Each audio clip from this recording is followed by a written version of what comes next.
లక్షలాది మంది ఆరాధ్య దైవం తిరుమల వెంకన్నకు అత్యంత ముఖ్యమైన పర్వదినం వైకుంఠ ఏకాదశి.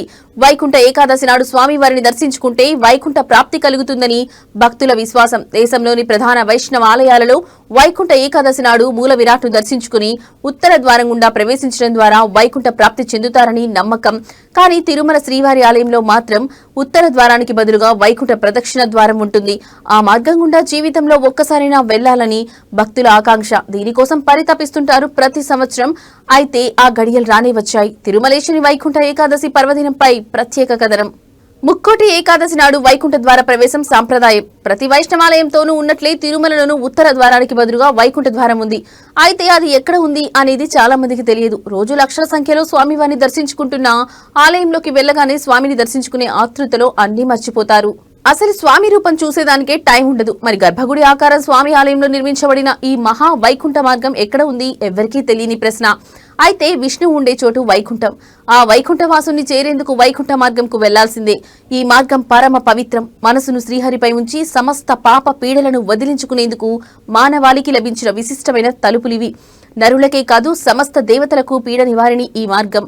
తిరుమలేశుని ఆలయంలో ఉత్తర దిశన ఉన్న వైకుంఠ ద్వారం భక్తుల పాపాలను పరిహరిస్తోంది. శ్రీవారి ఆలయంలో వకులామాత పోటుకు ఉత్తరాన బంగారు బావికి సమీపంలో ఓ ప్రవేశ మార్గం ఉంది. దీన్నే వైకుంఠ ద్వార ప్రదక్షిణగా పిలుస్తారు. ముక్కోటి ఏకాదశి, ముక్కోటి ద్వాదశి 2 రోజుల్లోనూ భక్తులను ఈ ద్వారం గుండానే వెళుతారు. సూర్యుడు ఉత్తరాయణ పుణ్యకాల ప్రవేశానికి ఉత్తర ద్వారం శుభ సంకేతం. దక్షిణాయంలో మరణించిన పుణ్యాత్ములందరూ వైకుంఠ ద్వారం తెరిచినప్పుడు దాని గుండా స్వర్గంలోకి ప్రవేశిస్తారని పురాణాలు చెబుతున్నాయి. దేశంలో ఉన్న అన్ని వైష్ణవాలయాలలో ముక్కోటి ఏకాదశి నాడు ఉత్తర ద్వారంలో ప్రవేశిస్తే తిరుమలలో మాత్రం వైకుంఠ ప్రదక్షిణ చేస్తారు. ఉత్తర ద్వారంలో ఏకాదశి నాడు ద్వారాలు తెరవగానే ఉత్సవమూర్తులను ఊరేగింపుగా తీసుకువెళ్తారు.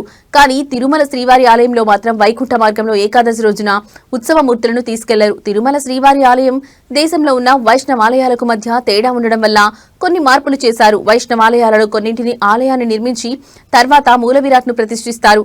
కానీ తిరుమల శ్రీవారు స్వయంభూగా వెలిసిన 9 అడుగుల నిలువెత్తు శాలిగ్రామ శిల. అందువల్ల ముందు మూల విరాట్ వెలిసిన తర్వాత కాలానుగుణంగా చక్రవర్తులు, రాజులు, రారాజులు శ్రీవారి ఆలయాన్ని అంచెలంచెలుగా నిర్మించారు. ఇక్కడ ముందుగా తిరుమలేశుడే, ఆ తరువాతే ఆలయ నిర్మాణం జరిగింది.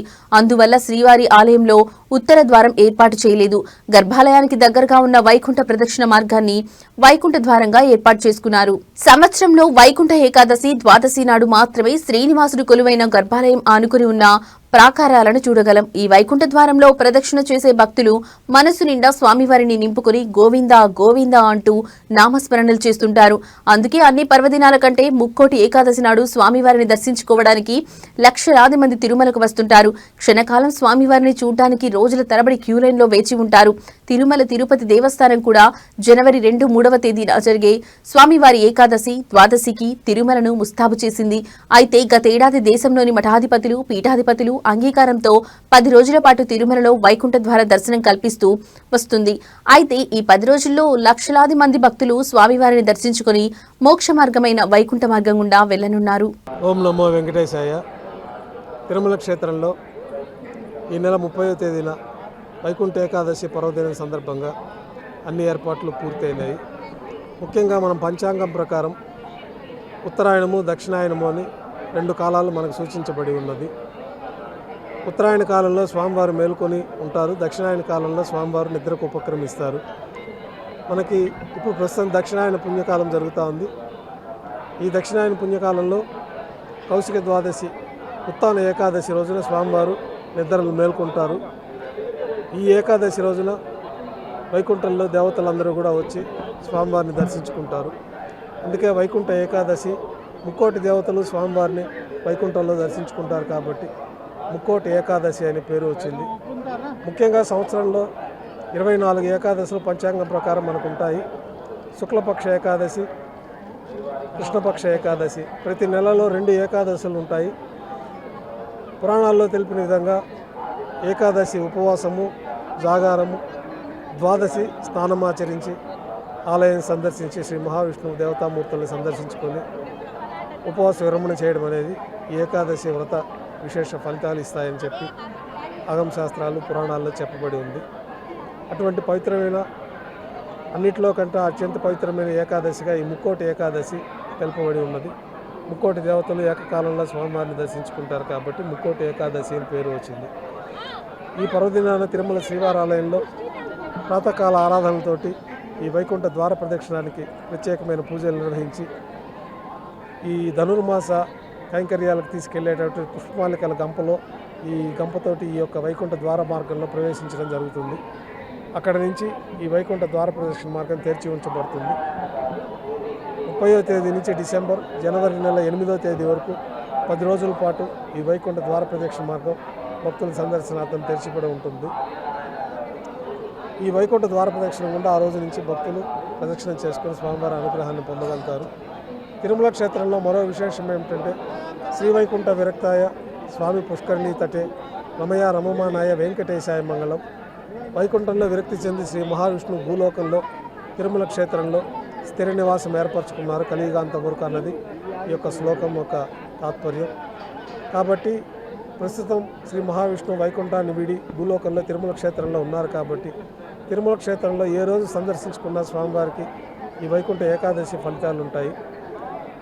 కాకపోతే ఈ వైకుంఠ ఏకాదశి పర్వదినం రోజున ప్రత్యేకంగా వారు ఉపవాసం ఉండి జాగారం చేసి భగవన్నామ స్మరణతో ఆ రోజంతా కార్యక్రమాన్ని నిర్వర్తించుకొని మరుసటి రోజు ఉదయాన్నే ద్వాదశి రోజున విరమణ చేసి దర్శనం చేసుకుంటే విశేష ఫలితాలు ఉంటాయన్నది మనకి పురాణాల ద్వారా తెలుస్తున్నది. అయితే తిరుమల క్షేత్రంలో సాక్షాత్తు కలియుగ వైకుంఠం కాబట్టి ఎప్పుడు స్వామివారిని దర్శించుకున్న వైకుంఠ ఏకాదశి దర్శన ఫలితం ఉంటుంది. ఈరోజు స్వామివారికి విశేషంగా వైకుంఠ ఏకాదశి పర్వదినం రోజున ముందు వచ్చే మంగళవారం నాడు కోయిలాల్వార్ తిరుమంజనం అనే కార్యక్రమంతో ఆలయ శుద్ధి కార్యక్రమాన్ని నిర్వహించడం జరిగింది.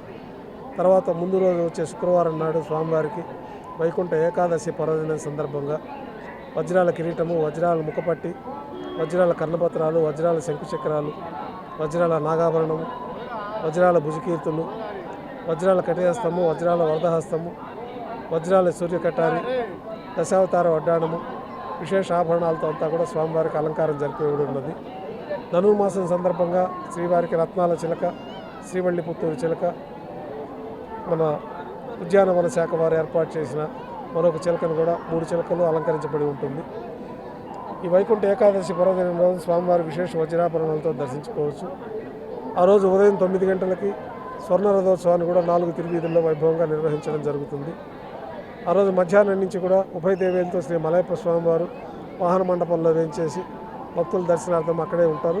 సాయంకాలం ఆస్థానం పూర్తయిన తర్వాత 4 తిరువీధుల ఉత్సవం, సహస్ర దీపాలంకరణ సేవ,